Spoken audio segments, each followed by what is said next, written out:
All right, and of course, these reforms also are going to be part of our conversation this afternoon. This is not the first time that we are seeing the government undertaking such reforms in the country. And Dr. I just want to get your sentiments. We've heard of coffee sector reforms, we've heard of the tea sector reforms, but we've never seen anything come out of it. What should we expect with these reforms that are currently going on?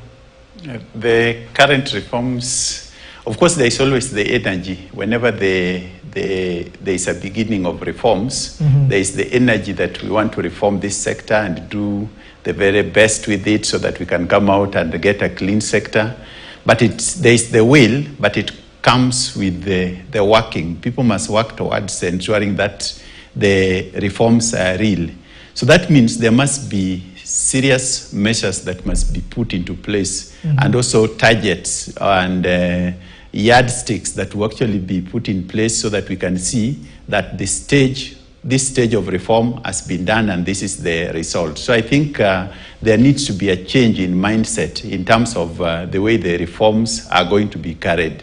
We need to have very specific key areas or milestones that must be set so that we say that we have these 5 steps or 10 steps. Step 1 is complete and this is what is achieved. Then we follow with that. So unless that is done, then it will just be like the reforms that we normally speak of.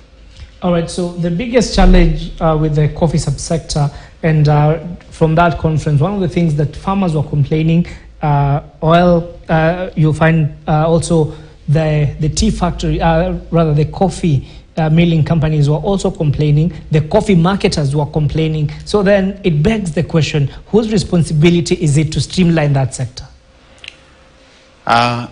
The streamlining of the sector is in, the government must still take responsibility to streamline the sector, because coffee is our foreign exchange earner and the top earner for foreign exchange. So it means all efforts must be put from the government arm, especially from the Ministry of Agriculture and also the Ministry of Trade, to ensure that that is done. So the responsibility belongs to the government in the area.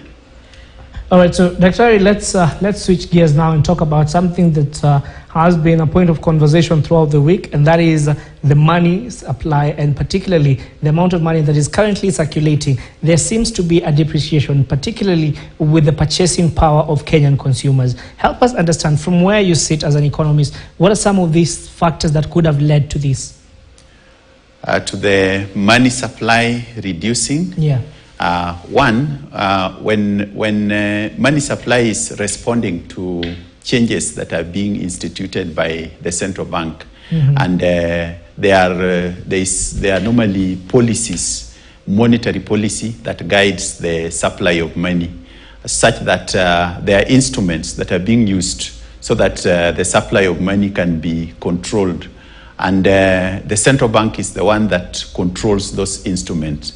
Like when you talk of the open market operations, where there is the sale of government securities, is controlled by the central bank.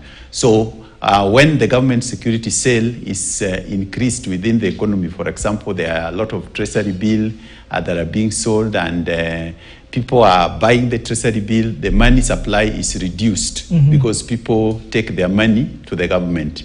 There are also other instruments that have got to do with that the central bank control, like reserve requirements that relates to the banking institutions and the central bank. So when the central bank increases the reserve requirement, also money supply tends to go down, and there is also the rate. So all these things make the money supply to go down. All right, so Dr. I just want you to help me understand this. Because currently government paper is offering a return of about 18%. Are you saying that could have been the reason that we're seeing the circulation of the money in the economy diminishing? Precisely. Whenever the interest rate on government securities is higher, then everyone will feel like that is where to take the money. That is both financial institutions and also individuals. So you'll find that there is a lot of subscription for the same. And as they take their money there is no money left within the economy. So we see the money supply declining. As you have seen, I think it has declined from 5.5 trillion all the way to 5.1. Yeah. And that now affects the economy because the money that should have been within to create employment, to create jobs, for available for credit is now reduced within the economy. So in terms of risk, Dr. from this government borrowing, then how do we see the economy turning out in the next half of the year? Because again, we're seeing a lot of this distress, particularly on the consumption side, and then we have all these government offers 18% in terms of interest. So a lot of investors are investing in that. When you talk about financial institutions, they're also investing in that. So in terms of economic growth, how do we see this turning out? The central bank has to take caution on that to ensure that we restore the economic activities which are actually on a downturn because of the fact that there is no money, so the private sector suffer. Essentially, this is what we call crowding out. We take much money from the domestic, and at the end of the day, it affects the supply within the economy. Again, when we have too much of this, it means that there won't be new businesses which are starting, and also we become we are unattractive to investment. So we find that even those who would come from outside don't feel safe. And essentially, there's a connection with this and capital flight. Yeah. So where we are headed, we must sober up and try to bring in policies that will actually ensure that we encourage foreigners to come and invest, and also encourage the local business people, give them an environment that they can actually create employment for our young persons and everyone in the economy. All right, so I think the idea of borrowing is still being toyed around within government sectors, government offices. And of course, the question that then has been a point of conversation is to issue a dollar-denominated maybe bond, and to try, basically just to try and mobilize resources, and particularly the dollars, into the economy. When you see something like that line of thinking, what do you make of it? Borrowing is a challenge to us because sometimes when you go higher, it would be there will be the question of sustainability of the debt. Already we are talking about the ceiling that we have surpassed. I think from the authorities, the direction it's taking is more of thinking in terms of concessional loans, which are probably from the multilateral, which are a bit cheaper or negotiated. But either way, even when we negotiate about them, borrowing is still borrowing. At the end of the day, we still have to pay them. And with the declining ceiling in the face of the dollar, that will actually make us to go to a deeper and deeper crisis. So I think there's a need to control and ensure that borrowing is managed in a certain way, by ensuring that we spur the economy so that at least we raise more businesses so that we can have more taxes that are paid from within than depending on borrowing.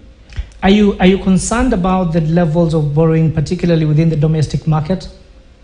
Very, very concerned, because if we continue with too much of borrowing from the domestic market, then essentially we are killing investment and business from within. So there's a real need to watch on our domestic borrowing.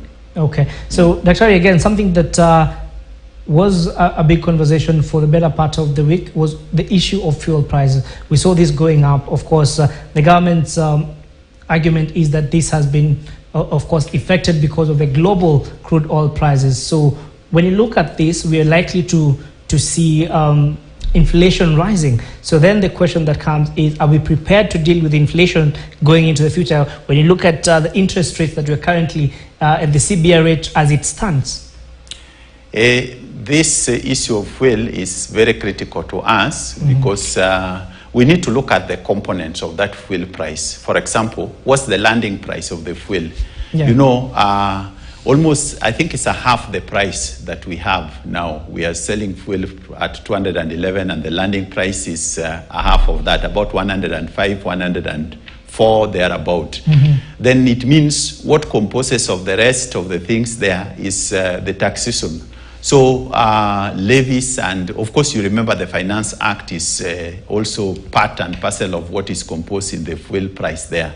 That actually means that we may really need to think in terms of maybe removing some of the taxes so that at least it can be lower. Because of course, when the fuel price goes up, as you are saying rightly, inflation is likely to be attracted because fuel affects every sector of the economy. Yeah. When you increase the fuel price, then for the people that are in the village, they normally use kerosene so that they can actually have the lighting in the villages. And that, if it is up, then they feel the pinch in their pocket. The people that are in the urban center rely on food that comes from the villages, which are transported by fuel. So it means the cost. The next time you are buying a banana, Jimmy, the price will be very high. They will not tell you it's not 10, it's 15 or 20. And that really affects your pocket. So it means you will be having very little in terms of your whatever you remain with after consumption. So inflation is real whenever fuel price is going up. And therefore, it's just important to look at the components, reanalyze the component and say, these components are this and this. Let's remove this from the fuel so that we can actually have prices down. All right. So if you were advising government, Daktari, at the moment, what would be the ideal route for government to take? Because again, at the end of the day, they will argue that we need the revenues that are coming from these taxes. Spur the business environment from within so that people can start business, create an attractive environment so that people can start business, employment can be there, and then you will still get the taxes.